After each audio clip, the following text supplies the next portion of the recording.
my god! Oh my god! Oh my god! God damn it! Why? What do you mean she jump scares? What do you mean? Oh my fucking god, you bitch! Ah! Jesus Christ! Whoa, Jesus!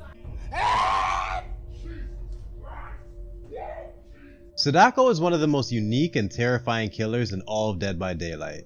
Adapted from the popular horror movie The Ring, and introducing a brand new mechanic to the game with Condemn.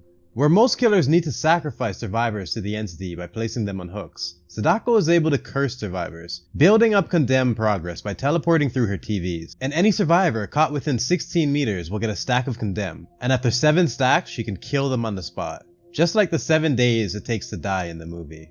Survivors could counter this by taking a tape out of an active TV and delivering it to the furthest TV from that location, giving them the option to lower the Condemn bar, but with the risk of passively gaining 1 stack of Condemn every 24 seconds.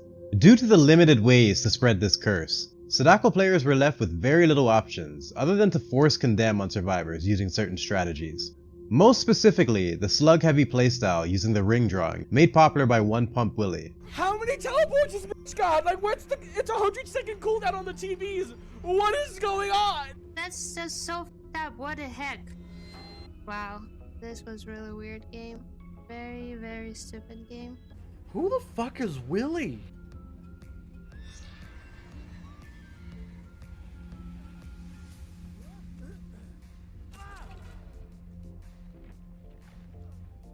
Alright, we're recording her.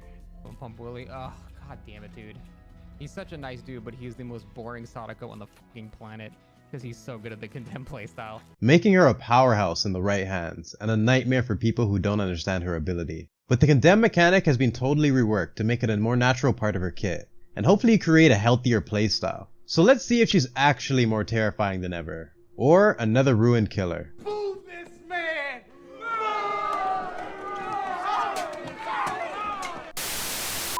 The first major change would be to her projection. Teleporting to a TV now applies 3/4 of a stack of Condemn to every survivor not holding a tape.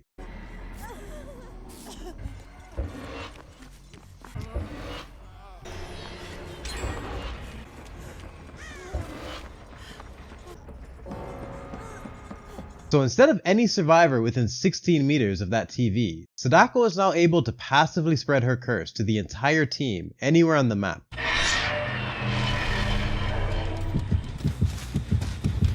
In order to balance this massive change, she now has a 10-second cooldown on her teleport, and no longer has the ability to reset her TVs with add-ons. But in exchange, the cooldown for a disabled TV is now 45 seconds rather than 100 after teleporting, making it much easier to keep track of them, but also limits her ability to spam Condemn on a single target by constantly teleporting.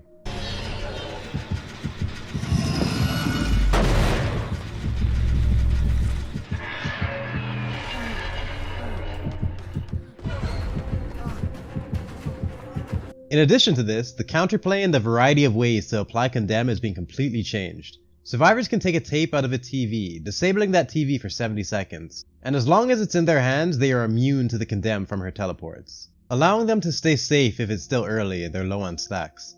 Or deliver it to any of the other active TVs to remove 3 stacks of Condemn, no longer needing to travel to the furthest one, removing her ability to predict which TV they need to deliver their tape and cut them off.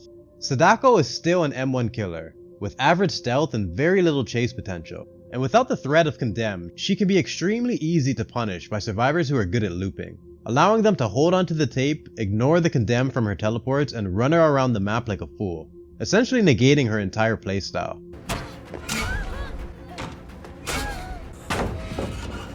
But thankfully they took this into account, giving Sadako not only a chance to fight back against this type of counterplay, but different ways to spread her curse. Any survivor holding a tape that is hit with a basic attack will immediately have that tape broken and gain 2 stacks of Condemn, forcing them to find a new one. And any survivor that is hooked while holding a tape will immediately have their tape broken, giving them a chance to try to force you to grab them out of lockers and avoid losing the 2 stacks from an M1, and also ensures that you aren't punished for grabs. This is the change that brings the entire rework together in my opinion, adding a reward for good chasing and map awareness on Sadako's side, and a dangerous minigame for survivors with a clear path for counterplay.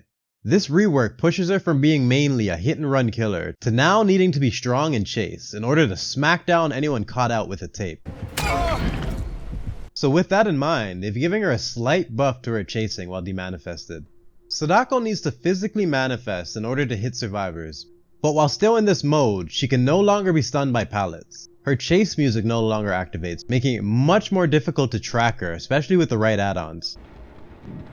Oh my god, that's creepy! And in order to prevent people from abusing this mechanic in chase, demanifesting now will remove bloodlust, much like other killers' powers. These buffs can be useful in the right hands, but are still very minor overall.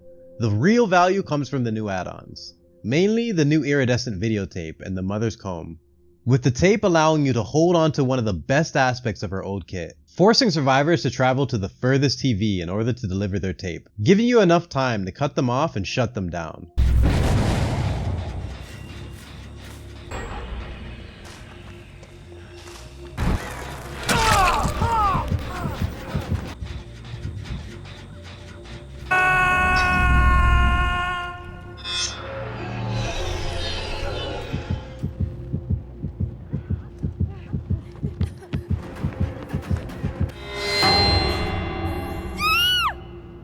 The comb allows you to see the auras of all disabled TVs, allowing you to see where they are located from the very beginning of the match, where before you would have to wait until they activated. And it also gives you a notification if someone grabs the tape, so you can see exactly which TV they got it from and make an educated guess of which TV they have to deliver it to. This is all pointless if they walk to the very next TV and drop it off, but when combined with the Eerie tape, you have the info you need to track them and just enough time to cut them off, and potentially mori them if they have enough stacks. The ring drawing add-on has been changed to only work on full heals now instead of just any heal, removing the slug heavy playstyle that made her so hated in the community, and now she has plenty of other options, making the flow of gameplay much healthier. And since you don't gain Condemn if you're on the ground or on the hook, survivors get a much more interactive experience. It seems like they have no idea what they want or what to do with Freddy. They absolutely butchered and destroyed Deathslinger. But this rework seems to be extremely well thought out, allowing Sadako to have a real identity for the first time, making her much more consistent, balanced, and fun for both sides. As long as you pick up a tape. Don't be like this Nia and die at 5 gens. Thanks for watching. If you like this video, make sure to like, comment, and subscribe, and check out the rest of my channel. Happy hunting. Oh, my life, you fucking bitch. Oh my fucking god. Turn that shit off. The Americans did a She pull up on me like that again. Ooh, I promise y'all.